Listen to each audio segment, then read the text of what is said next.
Hey guys, I just wanted to thank you all for joining me on this project. This is the first of this type of project that I'm going to be doing.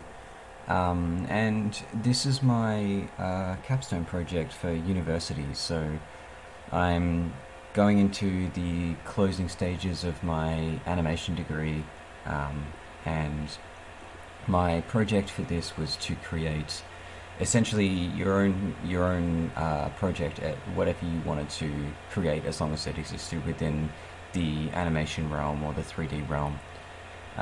So I chose to create a game level based on a narrative that I came up with, and uh, I just wanted to share that sort of project with you, and you guys can follow me over the next 12 weeks or so as I complete this project. And then if there's some success, I'd like to continue and maybe explore different opportunities. So this one is going to be an Unreal based project. So all my 3D assets will be generated in Maya.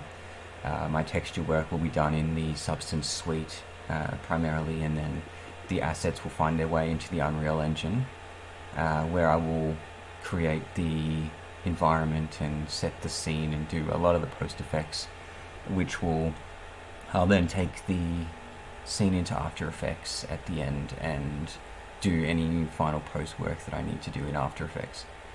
Um, Following this, there may be some more single cinematograph type nuke shots where I just do a render out of Maya and then work um, with render layers and light groups and stuff in Nuke to create a bit more of a still image. This one is going to be more of a snippet of a game level that I've created. So just to get any more boring stuff out of the way, I just really wanted to put in some thank yous before we get into the project. So going forward, a lot of my 3D and texture work, I'd just like to thank the YouTube tutorial artists that I've been following. So I'm probably going to butcher some of these names, but we've got Polygon Academy's work on the the ArtStation 3D environment that he did. The ArtStation challenge really helped a lot with my setting up a lot of this stuff in Unreal. And then we've got Brainchild PL, who does a lot of 3D, a little simple 3D work. Get Learnt does a lot of really good texture work, along with 3D Extrude does a lot of sculpting, 3D and texture work, and Calason does some amazing stylized texture work as well. So now that that's out of the way, let's get into sort of the groove of what this project is going to be. And as you can see on the screen here, which I've had up for the duration of the video so far, this was my original inspiration images that I sort of really wanted to work with. So as you can see here, there's a lot of entrances to cities or spaces, as you can see from Skyrim's image here, or down here this large gate structure. So I really wanted to incorporate a gate structure into my piece, so I chose to do the entryway to a city. This shot from a D&D campaign, I believe it's from, is a really big inspiration to me. I love this shot, and I'm chosen to take a few elements from the scene, like the giant statues, the entryway here, and the really broken down, sort of decaying city vibe. I really liked that. And then along with that, this cityscape here, the entryway to a city here, this is a really nice shot, and there's a lot of things about this image that I liked. So I've chosen to take a similar approach here with this stairwell, and one of my shots will be coming in from a similar angle into a stairwell. I've chosen to add bridges and stuff to create a few more leading lines for the composition, but that's the idea to start with. So these shots were all the main inspiration for the project going forward, and I'll just flash over the screen quickly now a narrative piece that I put together that is sort of a prelude piece for this scene to sort of set the scene as to where we're going with this. But basically, moving forward from here, let's have a look at the assets I've created so far. So if I just hide that, and then now here we are in Maya. So you won't see many, you can't see a whole lot of texture work done here. You can see a few pieces here where I've started to create some leaves and stuff for these tree assets. And I've got some rock walls, a few larger rocks over here, and some plant life. This is just the initial models for the project, and I chose to do all my environmental assets first before I started working on more man-made type objects. So obviously the walls being man-made, but they're sort of more organic pieces. I need to do some more smaller rocks. And just as a bit of a shameless plug here, I'll be doing tutorial videos as well throughout this series, and they'll be separate. They'll be following the stuff that I don't cover in these longer videos, where we go over all the stuff I've done in the past week or so, 2 weeks. So they'll probably be 2 weekly, these big videos, but I might do a tutorial or two in between. So, and just clarifying again with that I am a student, so I may not be doing best industry practice with a lot of my stuff, but it is what it is. So it's just how I choose to put together my assets. And I may also point out in the tutorial that I've found out that this wasn't the best way to do this, or there was another way to do that, which I probably should have done. And even looking at this, you can see my outline is a mess. Probably should have hidden this beforehand so you can't see how terrible my naming conventions are moving these stuff into before I export things. But the poly count is obviously ridiculously high at the moment, and there are a lot of these assets which are incredibly high poly count. Just because I haven't had a chance to bake these down yet, these are more test assets that I'll be taking in just to sort of create an environment and set a mood, so that then I can replace the assets afterwards, which is the beauty of Unreal as well. Like if it's the same asset with a lower poly count, it will just slide straight into the same spot, which is really nice, just replacing the asset. But yeah, just how I put these guys together is basically just pretty typical for these flowers here. It's just a single plane with a texture on it for the stem, and then I've taken a image online and then painted over it to make it feel a bit more stylized, so that doesn't feel as realistic. Same thing for these assets here. These are quite shiny because they're using AI standards that have just been here to test to see whether the material's working. But they're working, and they're basically just fairly simple geometry for a lot of these, because these are going to be used with the foliage painting tools in Unreal. Now this was an interesting one I followed a 3D extrude tutorial for, where you basically create the high poly leaf shape, and then you bake that down in Substance Designer straight onto a low poly mesh, and it just creates the normal map for you, the ambient occlusion, etc., etc. And then you can move that around, and I vertex painted the corners here, so I can then take this into Unreal and use a simple wind to animate these tree leaves while the base of the leaf is still stuck to the branch. So that's just used with fairly simple vertex painting here, where you just paint the root of the geometry here a different color. So I painted this black and all of these vertexes are white. Sorry, I don't know how to show that in viewport now that I've got these textures on. I'm sure there's some way to do it, but I'm not sure what that method is.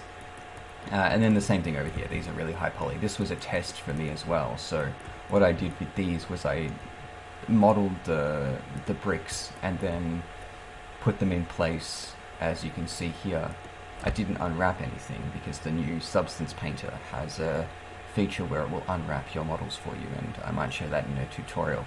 But I was just testing to see how the mesh would come out of Substance Painter with the unwrap done for it. So you can see here in my UV editor for these that I've put all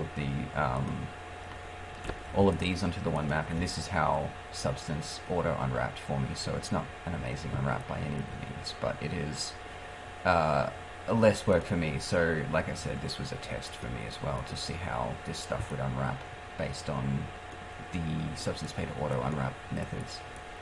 But yeah, so let's move into Unreal now, and we can have a look at what I've sort of put together there so far.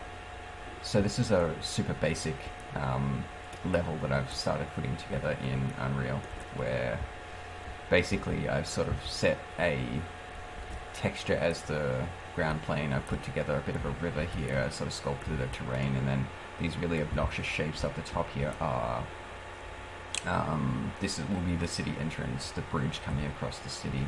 And like I showed you guys earlier in this shot over here, basically we're going to be doing a set of stairs coming down the side here into a bridge crossing here, potentially, or a river crossing here. Now, I just sort of painted into the ground here as a test on some of these textures. So you can see here there's Colorson's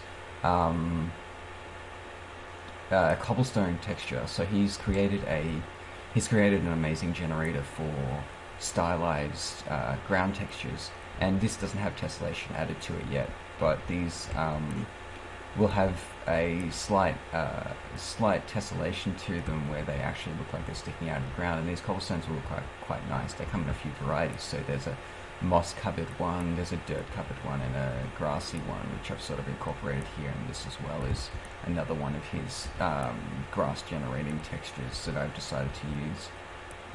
And then over here we've just got a simple rock that I put together in Substance Designer super easy, just using some procedural noise, and then I've taken that into Substance Alchemist and pulled through a moss layer and a grass layer so that it feels like the rock surface has some like grass and moss coming through it. And then pine needles over here, it's going to be somewhat of a pine forest, so I did need a pine material texture here, like some pine needles, so that it could break up this grass a bit, as well as making it feel a bit more pine foresty. So this will be probably predominantly the ground cover that we see, but it will also be mixed in with this grass. I feel like the grass might still need a little bit of work. Sorry, the shadows are compiling there, but I feel like the grass might still need a little bit of work. It's very bright, and we are in unlit mode at the moment. I don't have any lights in the scene, but maybe once we add some lights, it won't feel as obnoxiously saturated, but I might try and darken it up a bit if I can't get it to feel the way I want it to. And then just onto this simple rock cliff here. This has a lot of tessellation to it. If I wanted to add quite a bit to this, I might be able to use this as quite a tessellated texture and make it feel quite like there's some rock cliffs. I just got to make it mesh a bit better with some of these other textures, because this rock is quite a bit more detailed than this rock over here, so it might feel a bit out of place, especially with the color shift as well. So these were tests to make sure they're working in engine, and they seem to be working alright, and basically now it's just going to come down to painting all of these. So yeah, so from there we can start adding some of these in quickly to sort of get a feel for how they look. They're all going to be on top of each other, because let's just grab some of these and separate them out a little bit. But yeah, so I put together a lot of these materials already to sort of display how they're going to look. And again, with these, they've been vertex painted, so you can see that the base of the mesh isn't moving very much, but the top is moving with the procedural noise that's animating the wind here. Then again, we've got some rocks. As I mentioned, these rocks are the ones from the Miocene, and I did model some smaller rocks here, but we'll go over those in the tutorial that I've also got that I'll pop out as soon as this video goes out. But then we've also got all of these various assets. These trees are looking pretty good. Again, keep in mind that we're in unlit mode, so we don't have the most amazing lighting going on at the moment, and this will be the grass that we're painting around the scene. So again, it looks pretty stylized, pretty cool. I think I'm happy with this for the time being, at least, and that's the general vibe that we're going for here. So coming up over the next week, I'll probably begin to build this bridge here so that we can sort of sort of get this entryway feeling right, and then over the final few weeks, I'll move into modeling this final, the main city section here, which is probably going to be one of the bigger jobs. So my plan over the next week is to get this bridge all sorted, get the stairway sorted, and start painting out this terrain and placing some objects in the scene. And yeah, I think it's going to start coming together really well. Make sure that you guys shoot me any questions that you have, and I can go over materials and how I've set up materials and stuff if you'd like to see that. But basically, I've just created a landscape material, master material, and gone from there. So I do have a what's called a Z-up shader, where it basically generates moss based on whatever part of the surface is facing upwards. I wasn't sure how much moss I would want to add on various surfaces, so I can show you guys that at some point. I was basically following a tutorial myself, so I can't really teach it, but I can show you guys how it works. And yeah, so that's where the project stands at the moment. I just want to thank you guys for joining me to start with, and hopefully this project develops over the next few weeks, and you guys can follow that development and then move on to maybe another project following this one. It's going to be pretty exciting. But yeah, thanks for now, and if you have any questions for me, I'll pop my social media contacts in the description, so feel free to contact me at any point. And yeah, thanks for watching, and I'll see you guys next time.